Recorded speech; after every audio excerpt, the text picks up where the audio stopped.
6'7", 410-pound Tongan Motekiai Langi recruited by Brigham Young University to play football. And the guy doesn't even know how to play football. How can that be done? How can you take someone that's never played football and have them on a team? Well, they seem to believe that they can train the guy to play football. So as long as he's 6'7", 410 pounds, we'll train him to do the Well, rest. he looks like a football player. So how come you didn't have football players that were this huge playing professionally in the 70s?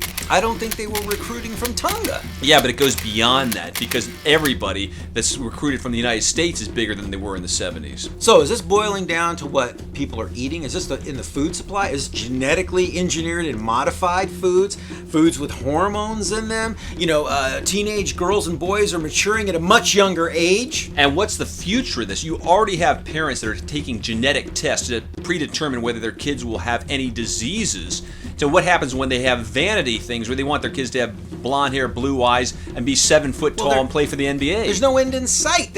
People want to modify things. Why wouldn't they want to modify their children? And when is the government going to stop in and say you can't, if there's only a limited amount of resources, you can't have 7 feet tall children or 8 feet tall children? Well, I think you said it. There's a limited amount of resources. And then who takes over? Other countries will say, oh, that's great. The United States is setting a limit. They're putting a cap on heights. You can only be 8 feet tall. But we're not part of the United States. We can have kids that are 15 feet tall. You're talking about rogue countries. Exactly. So where does it end? I don't think there's any end in sight.